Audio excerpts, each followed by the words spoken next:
परिचित बोला गया तो फिर उसके भाई हिरण्यकशिपु ने बदला लेने की नहीं सोचा भगवान से। क्या वो चुपचाप बैठ गया?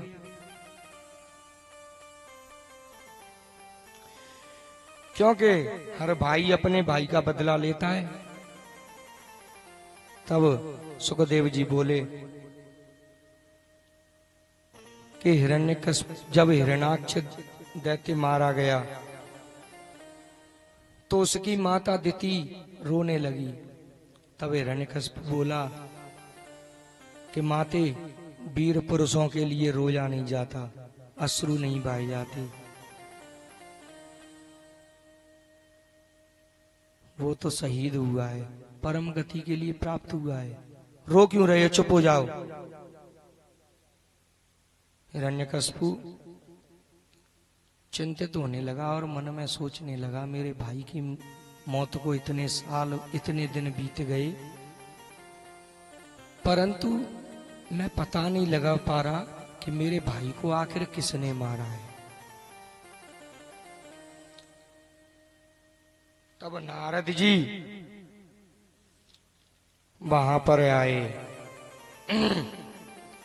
और बोले, हिरण्यकशिपु, हम बताते हैं कि तुम्हारे भाई को किसने मारा। भगवान विष्णु ने मारा, और भगवान विष्णु इतना शक्तिशाली है कि तू उससे युद्ध नहीं कर सकता।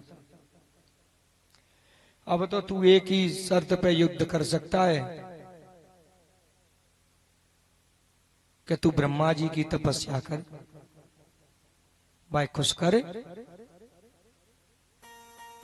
तो तू वरदान मांगियो तो विष्णु ते तू युद्ध कर भी लायक होगो। हिरण्यकशिपु तुरंत तपस्या के लिए निकल गया और ब्रह्मा जी की कठोर तपस्या की।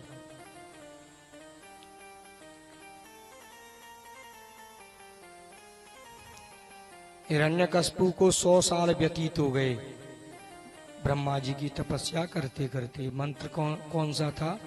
ओम ब्रह्मणे नमः। सज्जनों, 100 साल तक तपस्या की। चिड़ियों ने अपने घोंसले बना लिए, उसमें शरीर बूढ़ा पड़ गया, पूरे शरीर पर बाल ही बाल हो गए थे, परंतु वो तपस्या इतनी कठोर की कि आखिर ब्रह्मा जी को प्रसन्न कर लिया। ब्रह्मा जी प्रकट हुए, बोले, बेटा हिरण्यकशिपु। अब हिरण्यकशिपु हुए तो बोले, पान तो समाधि लगा ली। तब ब्रह्मा जी ने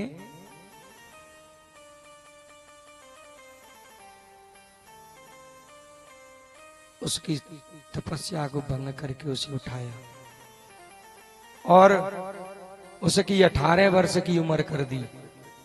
सोने जैसा उसका रूप कर दिया। यथा नाम तथा गुण। हिरण्यकशिपु बोलते हैं सोने से, तो उसका सोना जैसा ही शरीर कर दिया, सोने के जैसा।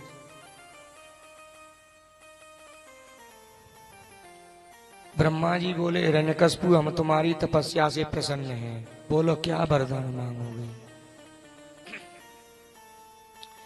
हिरण्यकशिपु बोले कि हमें अमर कर दो।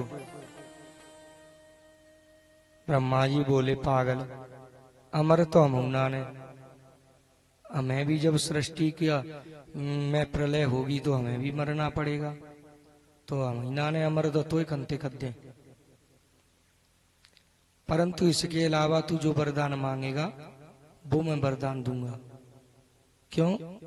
क्योंकि तेने मेरी बहुत कठोर तपस्या की है, ऐसी तपस्या करी है कि तूने आज तक मेरी ऐसी तपस्या ना करी। तो हिरण्यकशिपु बोले कि तुम मुझे वरदान दो कि मैं घर के बाहर नहीं मरूं, घर के अंदर नहीं मरूं, जमीन पे नहीं मरूं, आकाश में नहीं मरूं, दिन में नहीं मरूं, रात में नहीं मरूं, किसी अस्त्र से नहीं मरूं, किसी शस्त्र से नहीं मरूं, मनुष्य से नहीं मरूं, सिंह से नहीं मरूं, व्याघ्र से नहीं मरूं,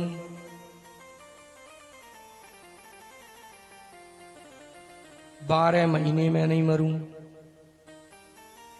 अब हिरण्यकशिपु सोच भी लगो मन में कि ऐसे काकुल वरदान मांगू। तब एक ही वरदान मांगो फिर कि तुम्हारी सृष्टि ते नहीं मरूं।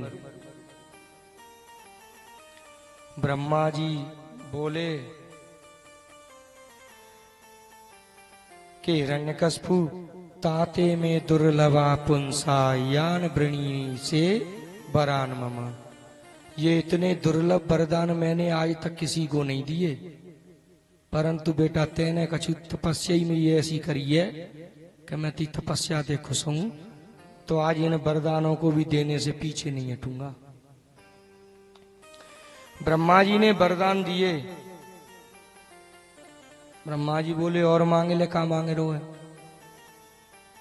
हिरण्यकशिपु बोले बस। बस कहते ही ब्रह्मा जी अंतर ध्यान हुए। अब हिरण्यकशिपु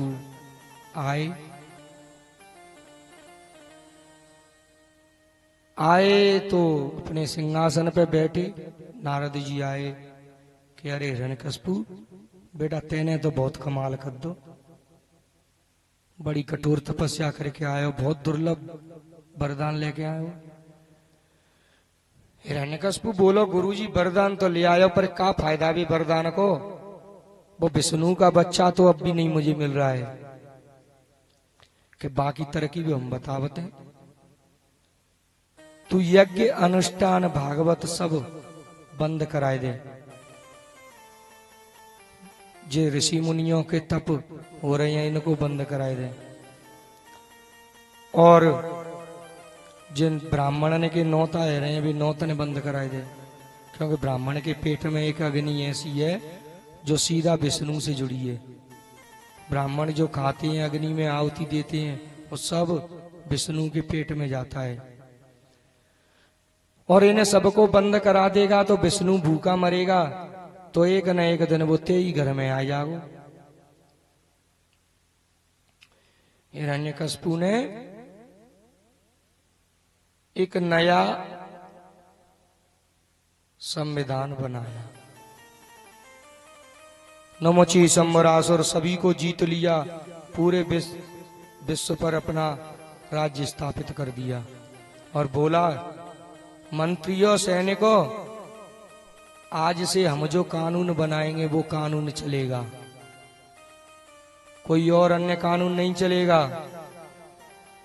मंत्री जी बोले जी महाराज, जी अन्नदाता, आप बताओ कौन सा कानून चलेगा, वही कानून चलाएंगे। तो पहले कानून में क्या लिख रहे हैं? जो राम नाम गुण गाएगा वो सजा कैद की पाएगा, जो सालिक राम ने लाएगा, जो सालिक राम ने लाएगा, जो सालिक राम ने लाएगा, जो सालिक राम ने लाएगा, वो सजा मौत की पाएगा, वो सजा मौत की पाएगा। जो राम नाम गाएगा, जो राम नाम गाता हुआ मिल जाए संत महात्मा ब्राह्मण कोई भी, उसको सीधा फांसी पर चढ़ा दो। और जो सालिग्राम नहलाता हुआ पकड़ा जाए उसे भी मौत की सजा सुना दो, मुझसे बिना पूछे।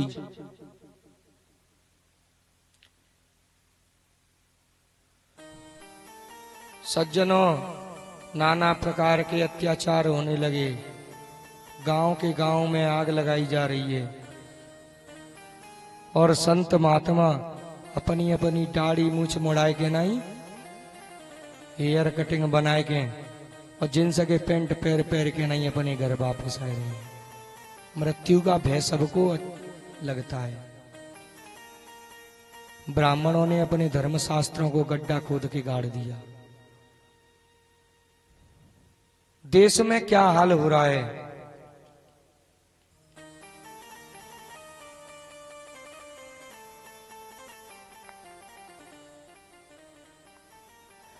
अरे जय वेदे होए धर्म निर्मूला, सो सब करहि वेद प्रतिकूला।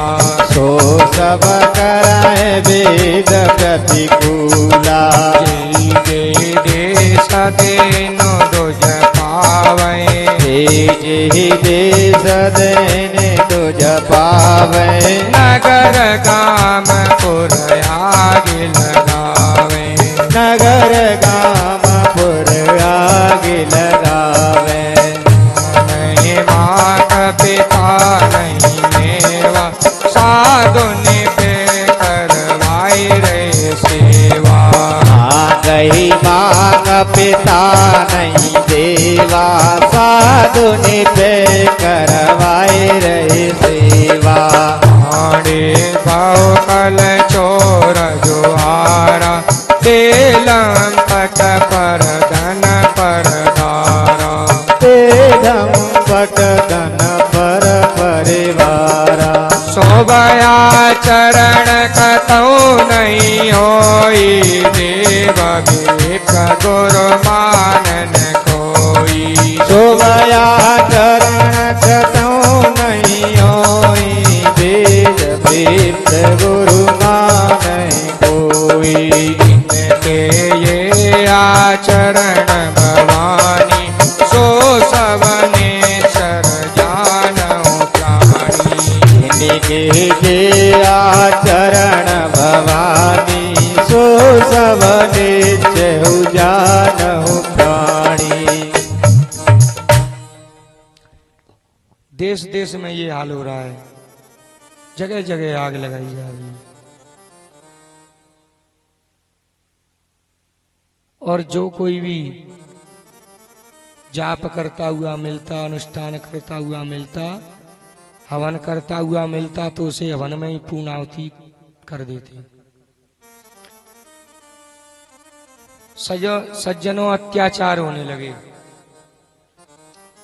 तब राजा ने, हिरण्यकशिपु ने सोचा कि सैनिकों पर भी कभी विश्वास नहीं करना चाहिए। खुद को भी तो देखना चाहिए कि ये जप तप बंद हो गए भी या नहीं। तो एक दिन जंगल में, जेठ का महीना था, दिन के 12 बजे हिरण्यकशिपु जंगल की तरफ निकलता है। गर्मी इतनी तेज थी कि गला सूखने लग गया, प्यास लगी। प्यास की तलाश में जंगल में इधर उधर भटकने लगा। जंगल में देखा कि एक साधु चद्दर ओढ़ करके और माला का जाप कर रहा है। हिरण्यकशिपु बोले, एक चोर तो पकड़ हो गए। तुरंत घोड़ा उस साधु की तरफ दौड़ा दिया। टाप टाप की आवाज सुन करके घोड़े की, और संत महात्मा डर गए। सोचा कि अब तो जी जिंदो नहीं छोड़े, मात देव। हिरण्यकशिपु वहां पहुंचे, तब तक सालिग्राम जी उन्होंने अपने कमंडल में डाल ली। ऊपर से एक कटोरा रख दिया और माला लेकर के बैठ गए ध्यान में। हिरण्यकशिपु आए, कहो महात्मा जी क्या कर रहे हो। महात्मा जी बोले, महाराज तुम्हारे नाम को जप कर रहे हैं। अच्छा, कौन सा मंत्र है। भगवान अपने भक्तों को बुद्धि दे देते हैं।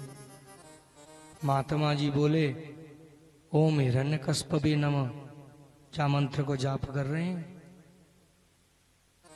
कि अच्छा, चलो हमें प्यास लगी है तो हमें पानी पियाओ। अब साधु महात्मा के पसीना छूट गए कि जा मैं तो सालेग्राम जी हूं, जैसी पानी पियांगे बाकी हाथ में आ जाएंगे और हम मारे जाएंगे। उन्होंने प्रभु से डोर लगा दी कि प्रभु अगर तुम वाकई सच्चे हैं तो चीनी की तरह घुल जाओ। भगवान अपने भक्तों की कृपा सुनते हैं, प्रार्थना को, और चीनी की तरह घुल गए। जैसे ही हिरण्यकशिपु ने ओक मारी और महात्मा जी ने जैसे ही जल डाला, तो जल डालते ही जैसे हथेली पे पड़ा, हिरण्यकशिपु की आंख बंद हो गई। और सज्जनों, ये हर किसी के साथ होता है। जब गर्मी में कोई व्यक्ति चल करके आए और पानी पीता है ओक मार करके और ऊपर से जल डालते हैं तो आंखें बंद हो जाती हैं। हिरण्यकशिपु ने जल पिया, उसमें सालेग्राम थे नहीं, सालेग्राम चीनी की तरह घुल गए। अब महात्मा जी को जो खटका वो मिट गो। अब हिरण्यकशिपु बोले कि महात्मा जी, अब हालमो गर्मी में कारी पीरी सी दिख रही, जामुनी सी, कहाँ है वो? कि महाराज गर्मी में अच्छे अच्छे ने कारी पीरी दिखने लग जाती है, आंखें ने को चकाचौंध रही, क्योंकि गर्मी इतनी भयंकर है। तब हिरण्यकशिपु ने फिर कुछ नहीं कहा और चले आए वापस। सज्जनों, हिरण्यकशिपु के अंदर शरीर में वह जल खून में मिला, खून से रज में, और रज से बन करके शुक्राणु बन गया। और जब अपनी पत्नी कयादु के साथ भोग किया तो वो मिश्रित होकर के गर्भ स्थापित हुआ, और 9 महीने बाद कयादु के गर्भ से भगवान का भक्त प्रहलाद हो गया।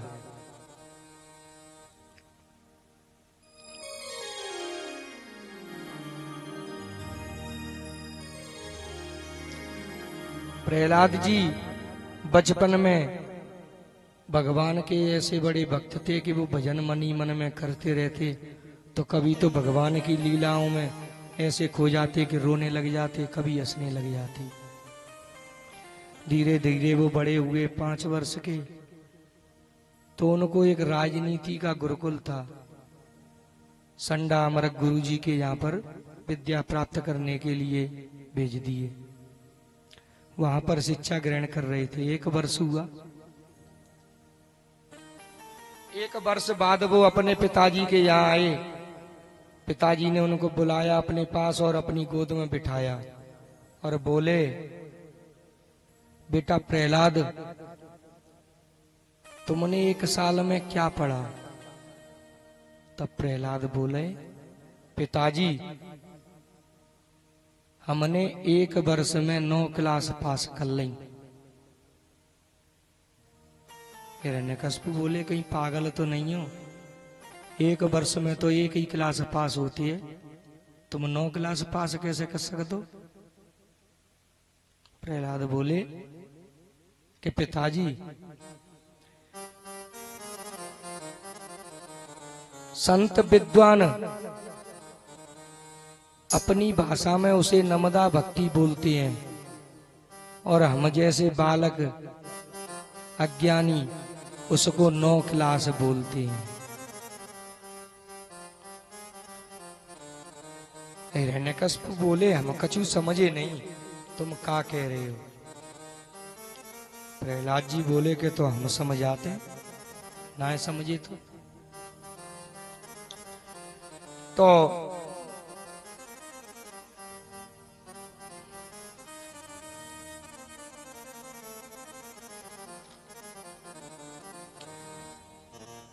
सज्जनों, प्रहलाद जी अपने पिताजी को नमदा भक्ति बता रहे हैं। नमदा भक्ति को बड़े ध्यान से सुने, विशेषकर परीक्षित जी। कल उन्होंने प्रश्न किया था कि पंडित जी कथा तो बहुत बढ़िया कह रहे हो, पर तुमने पांडवन के 5 बालकन के नहीं बताई कि बिन के मूड काट ले दुर्बाने अश्वत्थामा ने।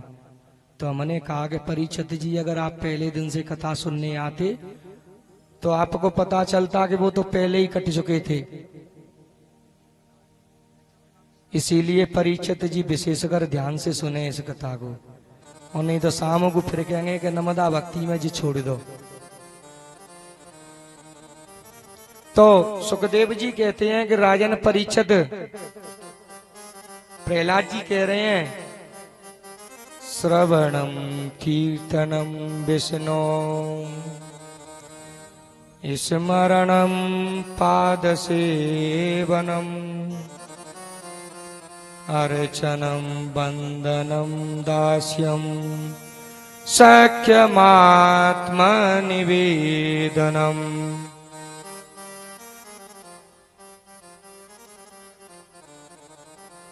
प्रहलाद जी बोले पिताजी पहली क्लास वो है कि अपने कानों से भगवान का कीर्तन श्रवण करो, कीर्तन करो।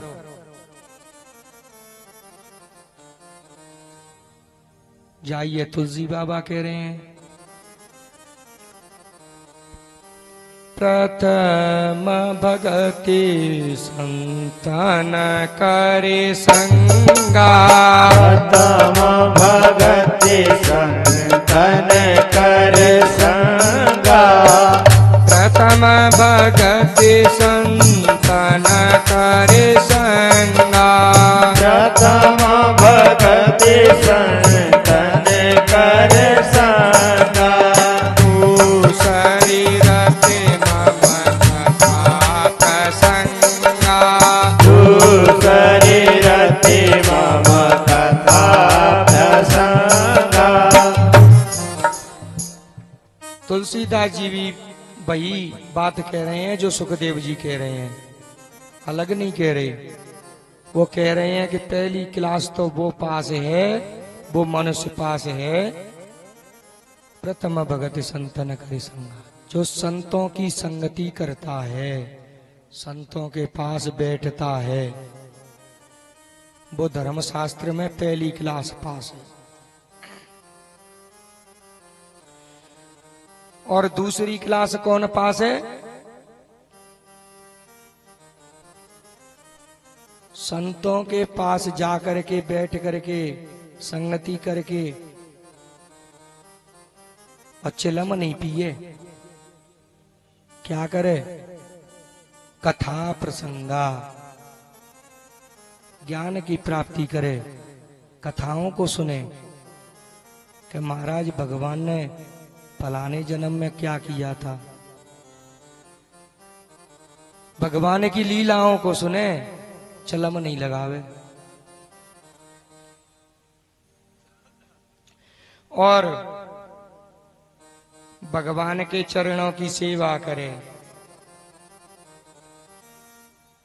अर्चना करे 16 प्रकार से। पाद्योपाद्यम हस्तयो अर्घ्यम मुखे आचमनीयम सर्वांगे जल स्नानम धूप दीप नैवेद्य आदि से 16 प्रकार से पूजा करे। अर्चना करने के बाद वंदना करे और अपना स्वामी माने और अपने आप को सेवक दास माने।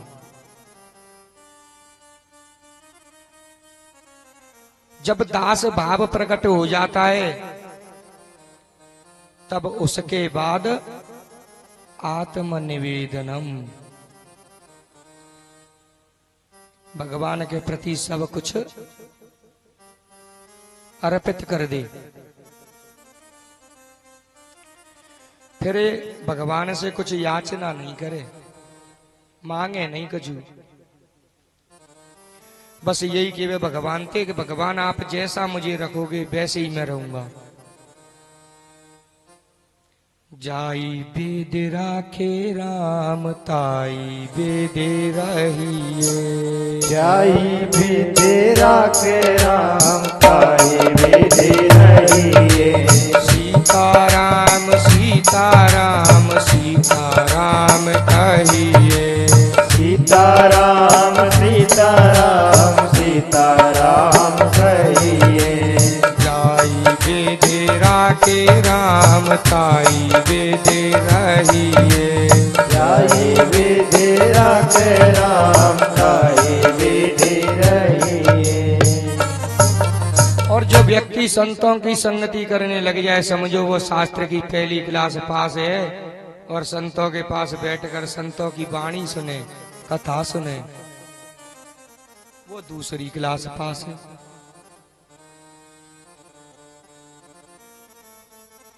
अरे गुरु पद पंकज सेवा तीसरी भगति अमान, और चौथी भगति मम गुण गना करहि कपट तज गान।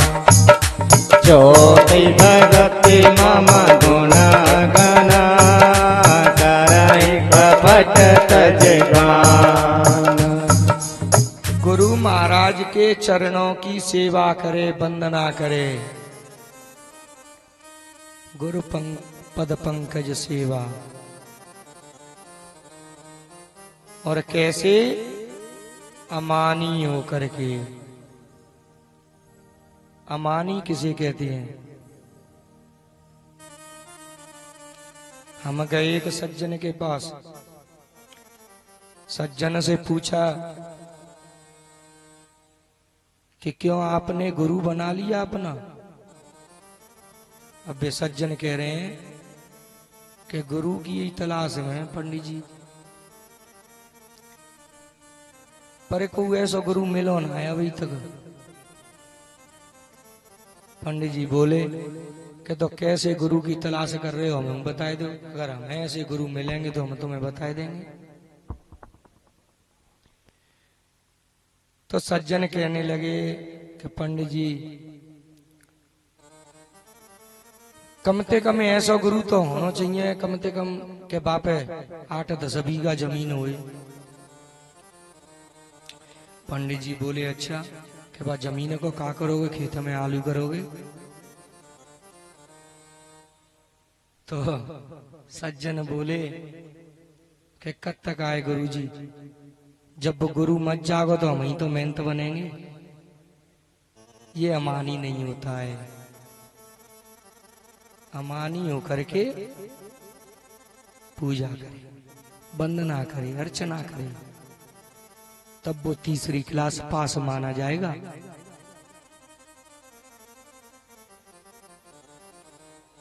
ऐसे व्यक्ति का कभी कल्याण नहीं हो सकता जो जमीन को हड़पना चाहता है गुरु की को।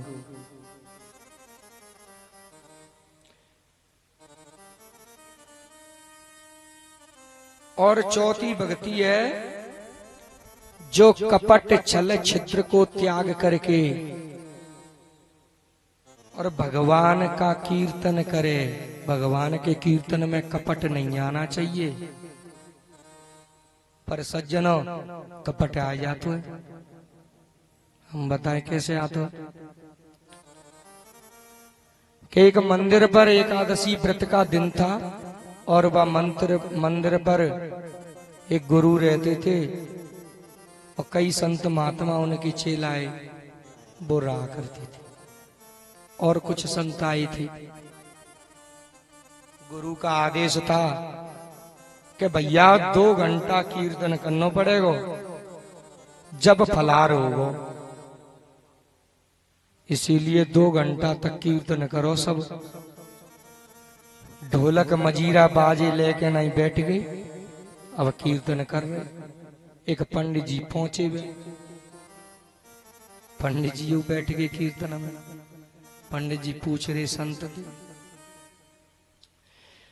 महात्मा जी जो कीर्तन कब तक चलेगा? तो बिना में कछु महात्मा बोले कछु मत पूछो पंडित जी, जो गुरु ने पकड़ाए दिए जो उल्लू की लकैया।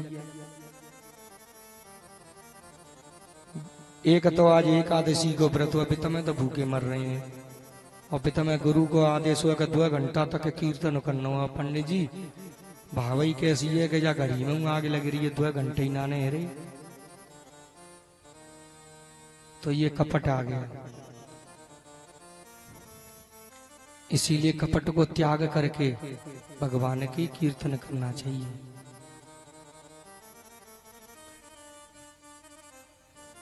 माताओं की भी सुनाते हैं, माताओं को भी कपट आ जाता है। कैसे?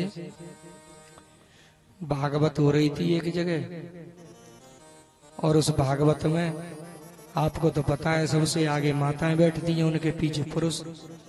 अब माताएं आगे बैठी थी, पंडित जी कह रहे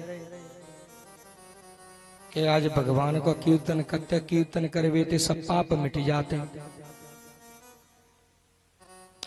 तो हम कीर्तन कर रहे हैं, पीछे थे तुम सब बोलियो। माता ने हाथ उठाए दो कि ठीक है पंडित जी बोलो बोलो। तो पंडित जी बोले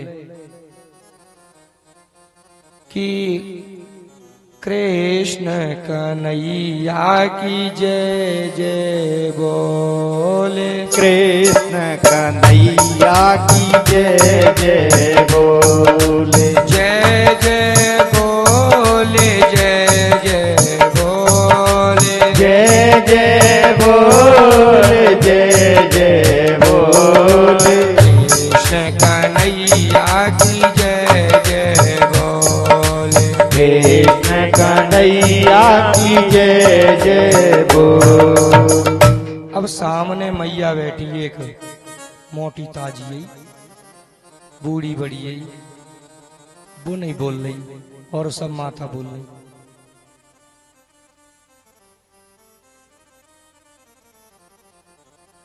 पंडित जी बोले मैया तुम क्यों ना कीर्तन बोल रही? तुम बोलो कीर्तन। मैया लाज मार के नहीं बैठी। मैया ने इशारा करो तू ही बोलते रहे, पर पंडित जी जाके इशारा समझो नहीं। पंडित जी ने न्यों समझिए कि अब की बेरे बोले तई बोल देंगे। पंडित जी ने द्वारा बोले कि कृष्ण कन्हैया की जय जय बोल, कृष्ण कन्हैया की जय जय बोले, जय जय बोले, जय जय बोले, जय जय बोले, जय जय बोले, कृष्ण कन्हैया की जय जय बोले, कृष्ण कन्हैया की जय जय बोले। पर मैया तो फिर नहीं बोली। पंडित जी बोले मैया हम रोज रोज तो आए रहना जा, अगर तुम कीर्तन बोल दोगी तो का चलो जागो। मैया नीचे नार करके बोली कि जो मेरे ही पीछे पड़ेगा पंडित, मैं ही बोले वे थे जागो स्वर्ग की। पंडित जी बड़े संतोषी थे, बोले कि मैया न्यों ही समझ लो कहते बोले वे थे हम स्वर्ग को चले जाएंगे, कहते हैं जिद्दी है।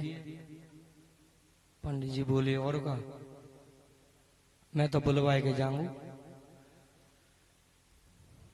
तो मैया बोली कि तो ठीक है अब बोले तू तो मैं बोलेंगे पीछे थे। पंडित जी फिर बोले कृष्ण कन्हैया की जय जय बोले, कृष्ण कन्हैया की जय जय बोले, जय जय बोले, जय जय बोले, जय जय बोले, जय जय बोले, कृष्ण कन्हैया की जय जय बोले, कृष्ण कन्हैया की जय जय बोले।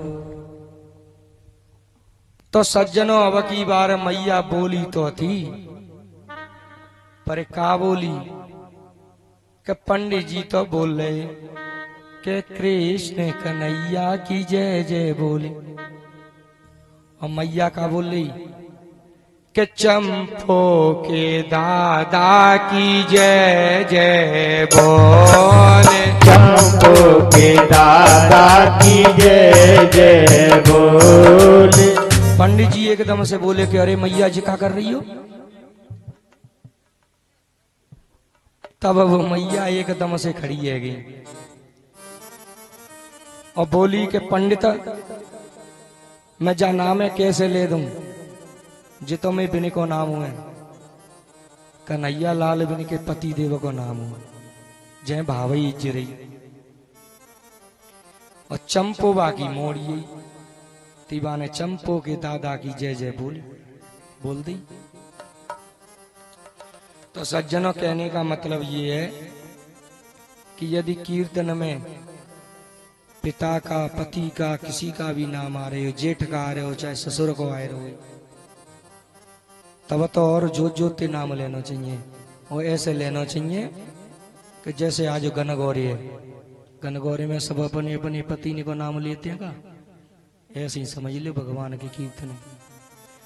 तो तुलसीदास का कह रहे हैं, अरे मोए कपट छल छिद्रन भावा और निर्मल जन सो मोए पावा, निर्मल जन मन सो मोए पावा।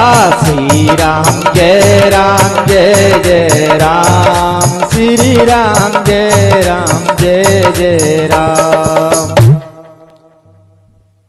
स्मरण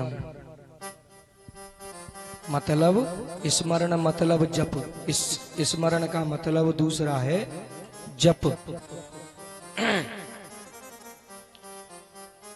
मंत्र जाप मम दृढ़ विश्वासा, मंत्र जाप मम दृढ़ विश्वासा, मंत्र जाप मम दृढ़ विश्वासा, मंत्र जाप मम दृढ़ विश्वासा। पंचम बदन सुवेद प्रकाशा, पंचम भजन सुवेद प्रकाशा। गुरु के मंत्र पर विश्वास होना चाहिए। मंत्र जाप मम दृढ़ विश्वासा, गुरु के मंत्र पे विश्वास होना चाहिए। गुरु ने जो मंत्र दिया ये सोचना चाहिए कि हमारे गुरु ने जो मंत्र दिया यही हमारा कल्याण करेगा और उस संसार में कोई दूसरा मंत्र नहीं है जो हमारा कल्याण कर दे।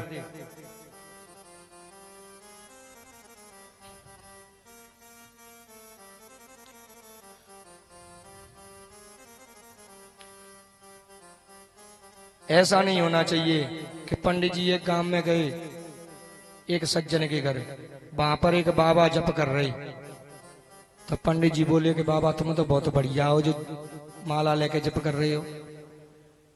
तो वो बाबा बोले कि पंडित जी जप तो कर रहे हैं पर न्यो नाने पति के जे गुरु ने जे पकड़ा दीजिए उल्लू की लकैया, पर न्यो नाने पति के जे मंत्र स्वर्ग को ले जाओ कि नरक को ले जाओ। मतलब गुरु के मंत्र पे विश्वास नहीं है तो वो आपका कभी कल्याण नहीं कर सकता। इसीलिए गुरु के मंत्र पे विश्वास होना चाहिए। ये पांचवी भक्ति है। पंचम भजन सुवेद प्रकाशा। पिताजी छठवीं क्लास मेरी ये है कि वो जीवशीलता को धारण करे, शुभ कर्म करे तो वो भगवान को अर्पण करे, पूजा करे, अर्चना करे तो बोले कि हे भगवान ये जो मैंने क्रिया पूजा की है वो मैं आपके लिए अर्पण करता हूं। ऐसा कह के उठे भजन करे तो। अगर ऐसा करके नहीं उठता है अपने आसन से तो उस व्यक्ति को वो उस भजन का फल नहीं मिलेगा, उसे उस पूजा का तभी फल मिलेगा जब पूजा को अर्पण करे।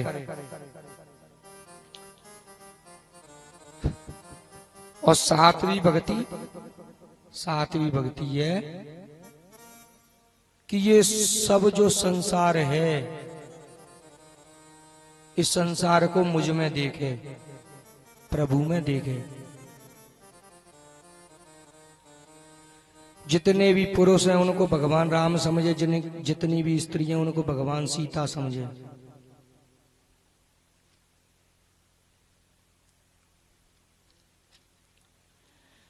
परंतु आपके द्वार पर यदि कोई संत आ जाए तो उसे भगवान से भी ज्यादा मान करके उसकी पूजा करें, सेवा करें।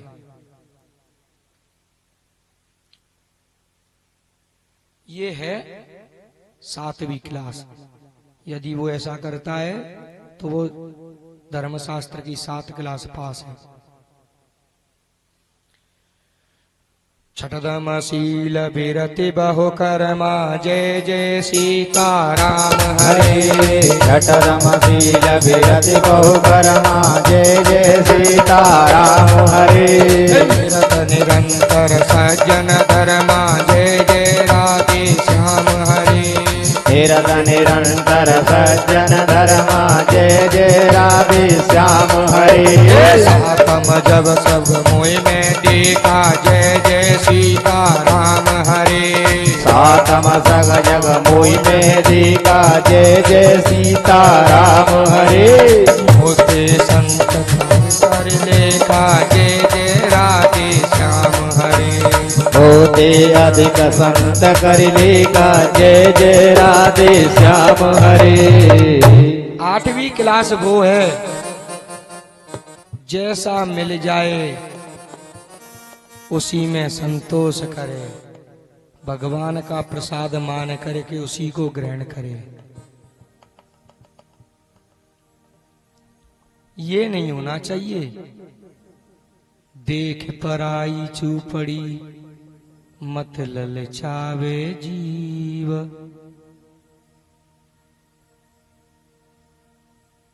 दूसरों के सुख को देखकर दुख नहीं होना चाहिए और दूसरे के दुख को देखकर सुख नहीं होना चाहिए। संतोष रहिए। और जब भगवान यदि ऐसा समय आ गया है जिस समय की वजह से हमको बिना चपड़ी रोटी मिल रही है तो उसमें भी संतोष करें। पूर्व जन्म में आपका कोई ऐसा पाप होगा जिसकी वजह से आपको बिना चपड़ी रोटी मिल रही है। ये नहीं होना चाहिए कि दूसरा छुपरी रोटी खाए रहे हैं, भाई देख के नहीं तुम्हारी जी जल लो है कि हमने क्यों नाने मिल रही। ऐसा नहीं होना चाहिए।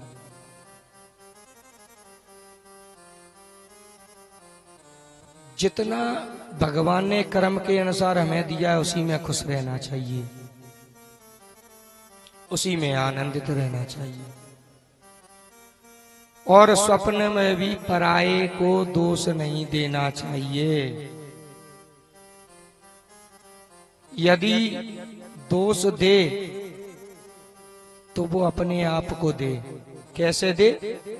रात को जब सो जाते हैं, सुबह 5 बजे जगें तो जगते ही और पालती मार के आसन लगा के बैठ जाओ और अपने मन में सोचो कि अब तक हमने कौन कौन से ऐसे पाप किए हैं जिससे हमने किसी का दिल दुखाया हो।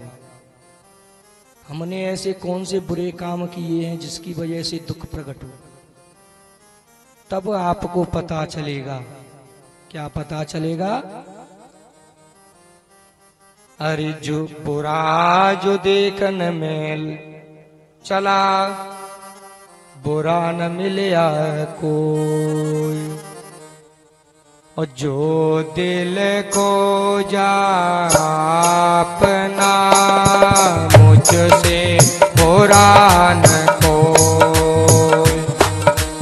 जो दिल को जापना, मुझसे बुरा न कोई। तो अपने अंदर देखे, अपनी बुराइयों को देखे, तब पता चलेगा कि बुरा देखने में मैं संसार में लगा था, लेकिन मुझसे तो बुरा कोई है ही नहीं इस संसार में। तब पता चलेगा।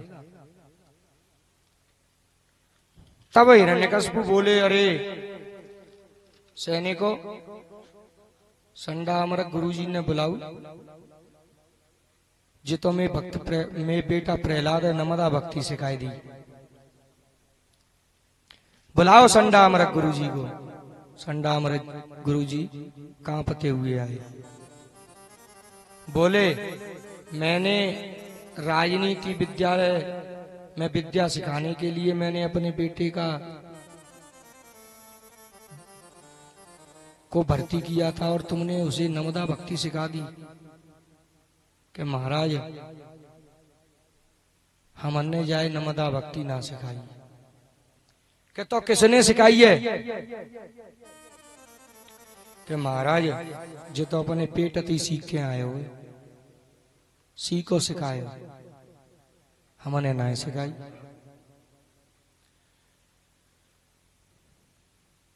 हिरण्यकशिपु बोले, बेटा प्रहलाद, तू भगवान का नाम लेना बंद कर दे, छोड़ दे। तब प्रहलाद बोले, पिताजी, जो को जुआ शराब दोतना है बुरी चीज है। जुआ शराब हो तो छोड़ दो, क्योंकि वो बुरी चीज होती है। और दारू पीने वाला दारू को नहीं छोड़ता, जुआ खेलने वाला जुआ को नहीं छोड़ता। तो ये तो भगवान का भजन है, ये तो अच्छा काम है, भला मैं अच्छे काम को क्यों छोड़ूं? कि यहां पर सबने छोड़ रखा है।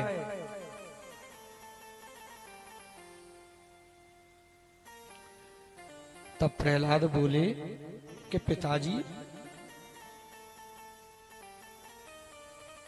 अंधा यथांधे रूपनीयमान बाची सतंत्या मुर्दाग्नि बद्धा।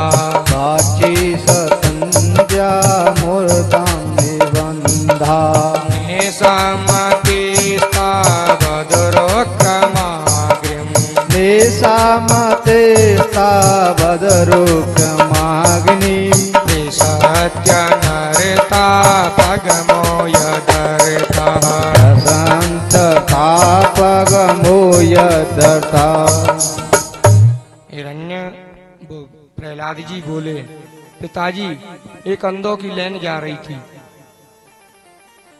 अंधे जा रहे थे रास्ते में, सामने कुआं था। अंधे का पैर फिसल गया और कुएं में गिर गया। धम्म की आवाज आई। दूसरा अंधा रुक गया, बोला, क्या हुआ भैया? अंधा बोलो, सोचो मन में कि अगर मैं बता दूं कि आगे कुआं है तो मैं अकेले ही जा कुआं में डरो रहूंगा, और बखत तो कैसे कटेगो? फिर ताते तो जगुआ बुलाऊ। पाने नो गई क्या कोई बात ना ने, चले आऊ, रास्ता एकदम क्लियर है। दूसरा अंधा आया, वो भी कुएं में धम। अब तीसरों ने चालू हो, वो रुक गो कि को न को तो बात है जी, धम धम की आवाज कैसे आ रही है। तब वो दूसरा अंधा सोचो कि तब जा पहले नहीं मुझे नाने बताई तो मैं क्यों जिन्हें बताऊं। सगा ने बुला ले, उसे जहाँ पंचायत करेंगे कुआं में। तो बोले कि कोई दिक्कत नहीं है, क्लियर रास्ता है, आ जाओ आ जाओ। और तीसरों ने चालू हो, बान हो गई कि ये धम्मा की आवाज कैसे आ रही है, फिर रास्ता क्लियर है। तो तब विद्वया ने बोले कि तू इन्होंने पते आज खतीजा को सहाय हो कर रो, सो दूरी बोलने की आवाज आ रही है, तुम तो चले आओ। एक एक करके सब अंधे उस कुएं में गिर गए। तो पिताजी प्रहलाद जी बोल रहे हैं कि हम अंधे नहीं हैं, ये तो सब अंधे हैं, सो भगवान को नाम छोड़ दो ले वो, पर हम अंधे नाने, हम नहीं छोड़ेंगे। नहीं छोड़ोगे तो तुम्हें मार दिया जाएगा।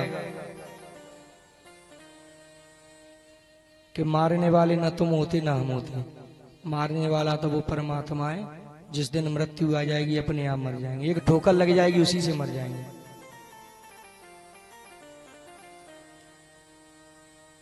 तब हिरण्यकशिपु बोले कि सैनिकों, ये चंदनवन नगरी में ये कांटेदार वृक्ष कैसे पैदा हो गया?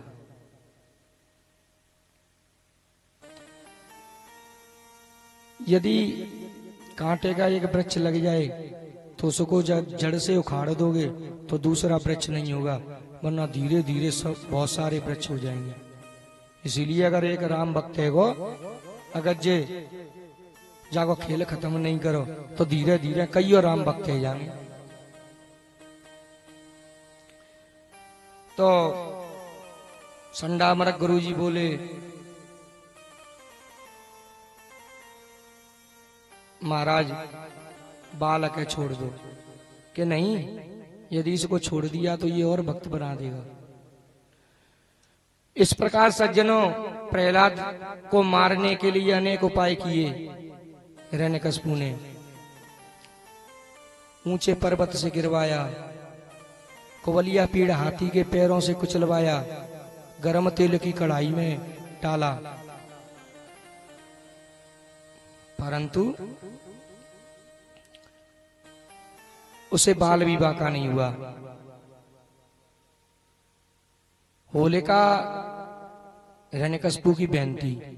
होलिका को जब हिरण्यकशिपु तपस्या करने गए तो होलिका ने भी अपने घर में ब्रह्मा जी की तपस्या की और ब्रह्मा जी ने वरदान स्वरूप उनको एक चुनरी दी, जिसको ओढ़ने से आग में यदि किसी को लेके बैठ जाए तो वो जल जाएगा और होलिका बच जाएगी उस चुनरी की वजह से।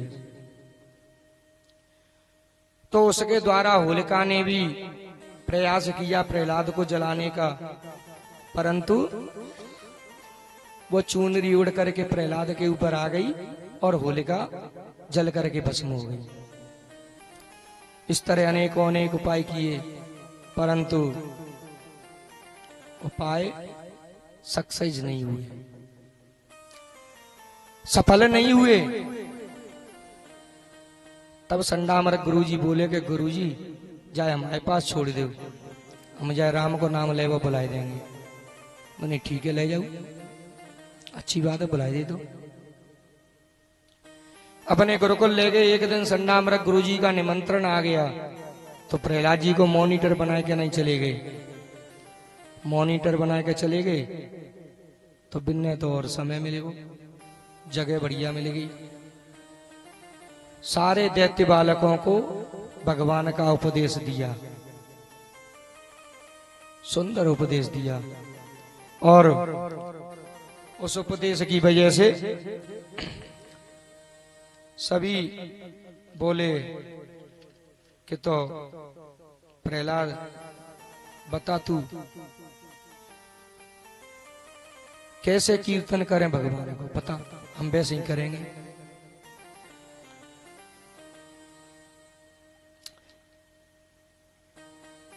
प्रहलाद जी ने उपदेश में दैत्य बालकों को बताया कि मित्रों, संसार में ये हमको ये जिंदगी मिली है, ये शरीर मिला है, वो भगवान का भजन करने के लिए मिला है। तब दैत्य बालक बोले कि प्रहलाद कर लेंगे भजन, अभी तो मुक्ति साल है। कि तुम अपनी कितने साल समझते हो? कि 100 वर्ष। कि पट्टो लिखवाए के लाए हो कि 100 वर्ष जिएंगे, पर तुम्हारी 100 वर्ष मान ले। वहां में तो 50 वर्ष सोई में चली गई, क्योंकि 50 वर्ष की रात है, आधी रात होती रही। 50 वर्ष वहां में 25 वर्ष बालकपन में खेल कूद में चली गई। कुछ वर्ष जवान अवस्था में चली गई। जवान अवस्था में घर वालों ने शादी कर दी। पत्नी के वचन रुचिकर लगने लगे, माता पिता के वचन कटु लगने लगे, घर से अलग हो गए। जवानी अवस्था में अपनी पत्नी के लिए और बच्चों के लिए कमाने में लग गई, बैलों की तरह काम किया। अब आएगा बुढ़ापो। अब बुढ़ापे में बच्चा कह रहे हैं कि बाबा भजन कर ले, अब बाबा कह रो कि तू भजन की पर रही है, मैं तो रीढ़ की हड्डी में दर्द दे रोए, अरे मरे के घोटूनी में तो करंट से दौड़ रोए। तो सज्जनों, यदि किसी ने बालक बन में भजन किया होगा तो वो जवान अवस्था में कर लेगा, और जवान अवस्था में कर लिया तो वह बुढ़ापे में कर सकता है। इस तरह से अद्य बालकों को उपदेश दिए और उपदेश दे करके भजन कीर्तन करने लगे, भगवान का गुणान वादन करने लगे। और तब तक संडामरक गुरु जी आगे देखा कि सभी को राम भक्त बना दिया। अब मन ने हिरण्यकशिपु जिंदो नहीं छोड़ेगो, देख का रहे हैं जल्दी से नहीं बच के नहीं हिरण्यकशिपु के पास सूचना दे दो, नहीं तो मारे जाएंगे। तब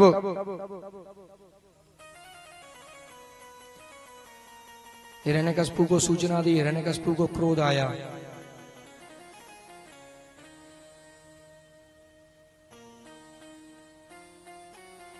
और हाथ में गदा लेकर के गुरुकुल में आया, गुरुकुल में खंबे को गर्म करवा दिया।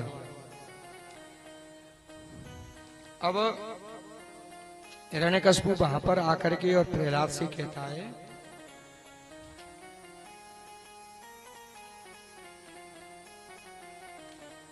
कि प्रहलाद,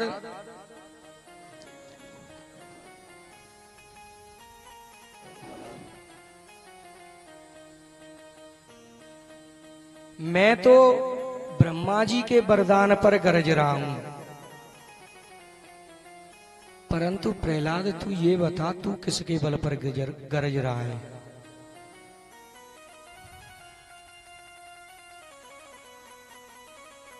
तब प्रहलाद बोला, सज्जनों यहां पर एक बात आई है। प्रहलाद ने अपने पिता का त्याग कर दिया। क्यों कर दिया?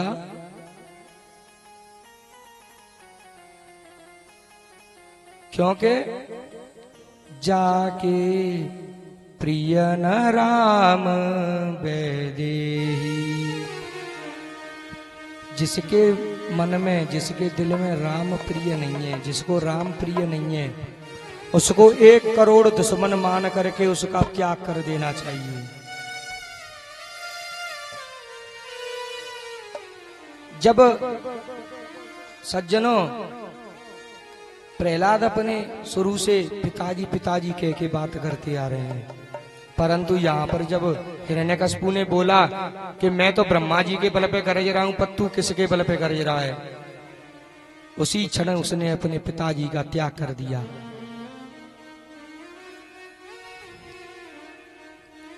तो परीक्षित कह रहे हैं कि गुरुजी कहू को त्याग करोगे? तो तुलसी तो कह रहे हैं, अरे तजो पिता प्रहलाद विभीषण, बंधु भरत मेहतारी,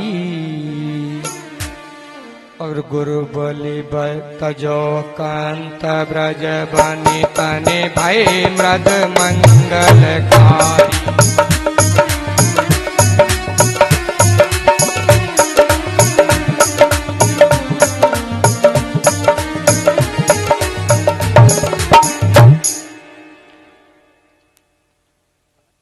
इसमें बताया है कि विभीषण ने अपने भाई रावण का त्याग कर दिया, भरत ने अपनी माता का त्याग कर दिया, कैकेयी का, गुरु ने, बलि ने अपने गुरु शुक्राचार्य का त्याग कर दिया, और ब्रज की गोपिकाओं ने अपने पतियों का त्याग कर दिया। और इस कथा में प्रहलाद ने अपने पिता का त्याग कर दिया। क्यों? जाके प्रिय न राम वैदेही, जिसको राम सीता प्यारे नहीं है, उसको 1 करोड़ दुश्मन मान के छोड़ दो, त्याग कर दो। इसमें सुखदेव जी कहते हैं कि राजन परीक्षित भागवत में बता रहे हैं, 7वें स्कंद के 8वें अध्याय के 8वें श्लोक में, प्रहलाद जी कहा कह रहे, न केवलम में भवतस्य राजन सवै बलम बलेनाम चापरेषां सवै बलं बलेनां च परेषां परे वरे मे स्थिरजङ्गमाये परे परे मे स्थिरजङ्गमाये ब्रह्मादयो ये नवसं प्रणीता। तुझे ब्रह्मा जी ने बनाया है, इसीलिए तू ब्रह्मा जी के बल पर गरज रहा है। परंतु राजन, मैं उसके बल पर गरज रहा हूं जिसको ब्रह्मा जी को भी जिसने पैदा किया है।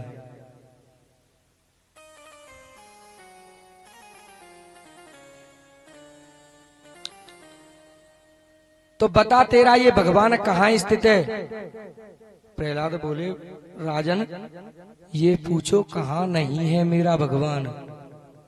कण कण में मौजूद है, कण कण में स्थित है, पेड़ में पौधे में हर जीव में स्थित है।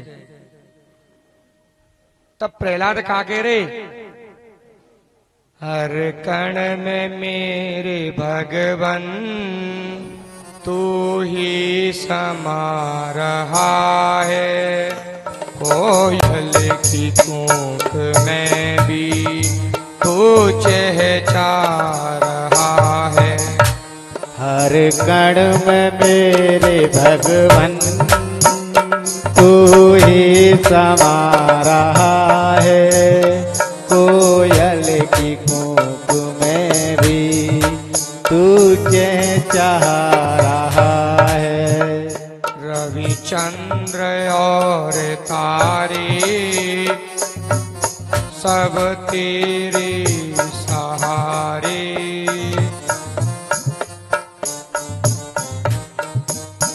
रवि चंद्र और तारे सब तेरे सहारे। रवि चंद्र और तारे सब तेरे ही सहारे, तेरे तेज से सब जग जगमगा रहा है, कोयल की कूक में भी तो चहचा रहा है। हर कण में मेरे भगवन तू ही समा रहा है, कोयल की कूक में भी तू चाह रहा है।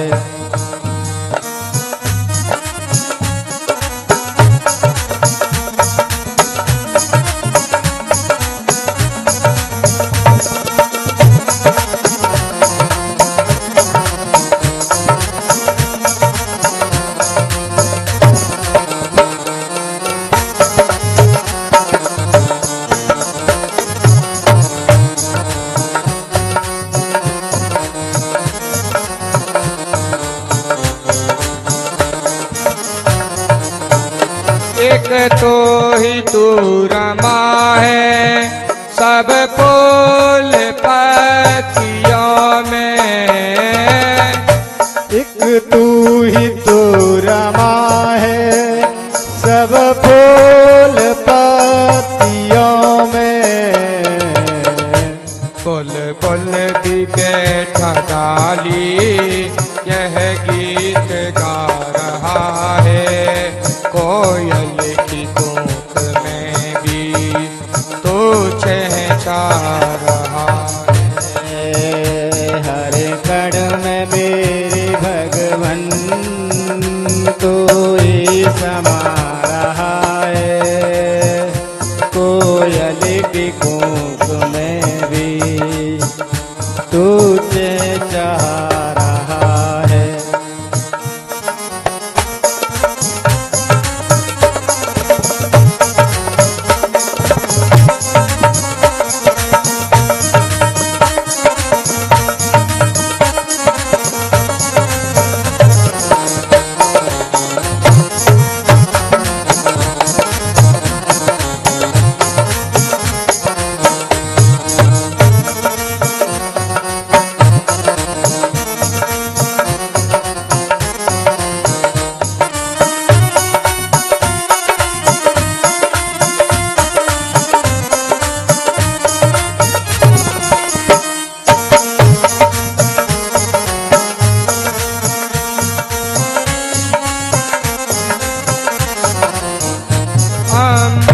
पिया है जिसने तेरे ही नाम का।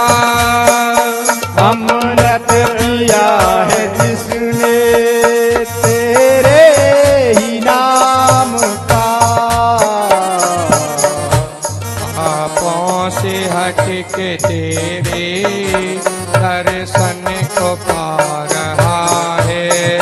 कोयल की कोख में भी तू चहचा रहा है। हर क्षण में मेरे भगवन तू ही समा रहा है। कोयल की कोख में भी तू चह रहा है।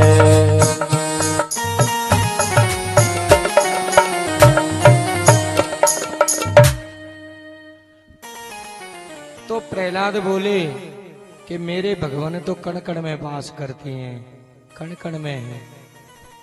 तो हिरण्यकशिपु बोले क्या इस खंभे में भी है? हाँ राजन, मेरा प्रभु मेरा भगवान इस खंभे में भी है। तुरंत हिरण्यकशिपु ने खंभे में गदा मारी। जैसे ही गदा मारी, खंभा बीच में से फट गया, धड़ धड़ करके वे, और उसमें से हिरण्यकशिपु नरसिंह भगवान उसमें से निकले। बोलिए नरसिंह भगवान की जय। और नरसिंह भगवान कैसे हैं?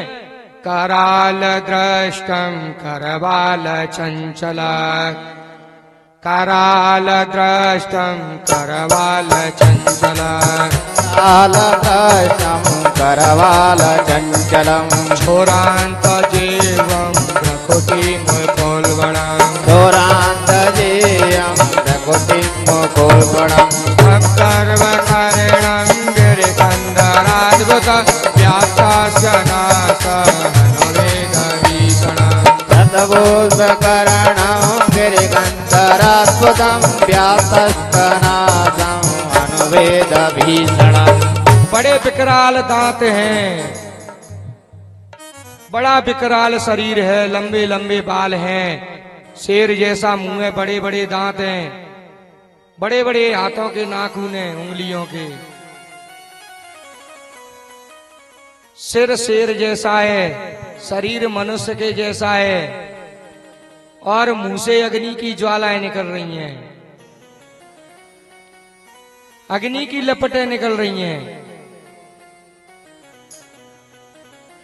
और उन अग्नि की लपटों से हिरण्यकशिपु का शरीर काला पड़ गया। जैसे पक्षी राज गरुण सर्प के लिए जकड़ लेता है, वैसे ही नरसिंह भगवान ने हिरण्यकशिपु को जकड़ लिया।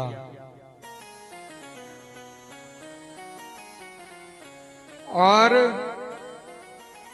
ला करके देहली पर बैठ गए और हिरण्यकशिपु को अपनी जंगाओं पर लिटा लिया।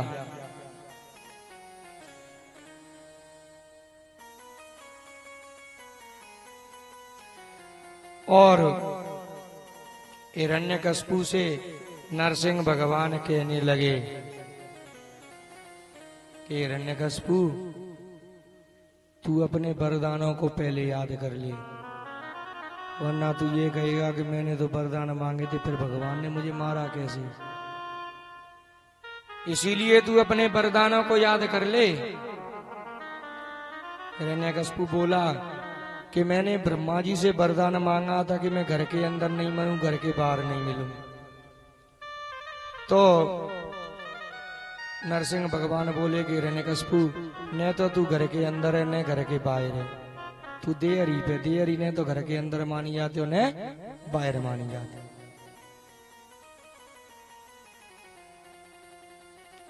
तूने बोला कि मैं न जमीन पर मरूं न आकाश में मरूं, तो देख हिरण्यकशिपु, तू मेरी जंगाओं पर है, न तो जमीन पे न आकाश में।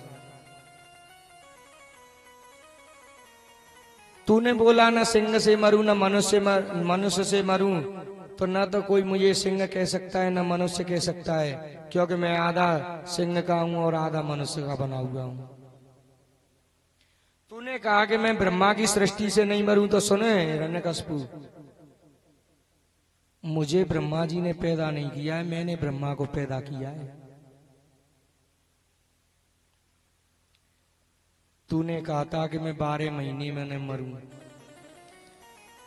तो सुने तेले मारे बेगू मैंने लौंद को महीना अलग तेने कारो जी 12 महीने नहीं मैंने समार तेने कही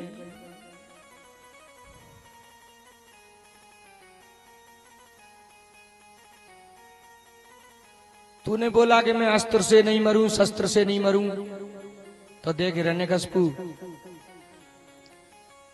न मेरे पास अस्त्र है न शस्त्र है, मेरे पास ये नाखून है बड़े बड़े।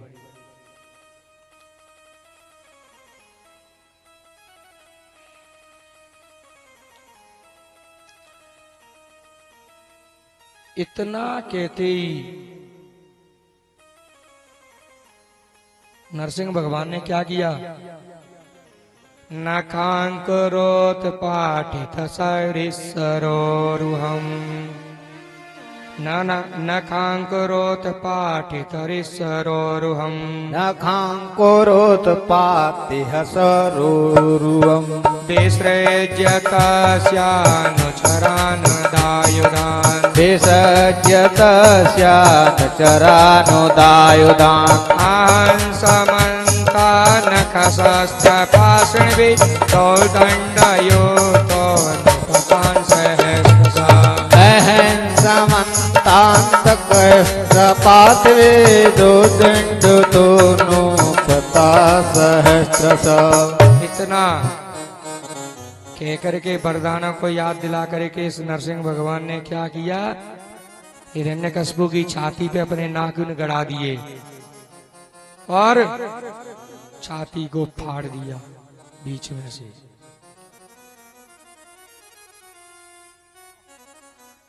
और हिरण्यकशिपु की मृत्यु हो गई।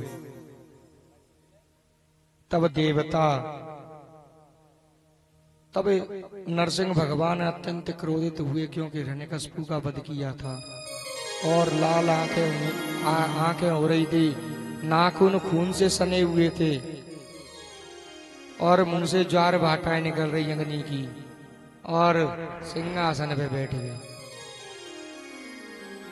अब देवता स्तुति करने लगे। देवताओं ने थोड़ा सा ही श्लोक बोल पाया, न तो स्मनंताय दुरंत सकते, इतने में ही नरसिंह भगवान ने अग्नि की ज्वालाएं निकाल दी और झुलस करके और दूर भाग गई डर के मारे। फिर प्रहलाद जी ने सुंदर स्तुति की और प्रहलाद जी को भगवान ने एक मनवंतर राज्य करने का वरदान दिया।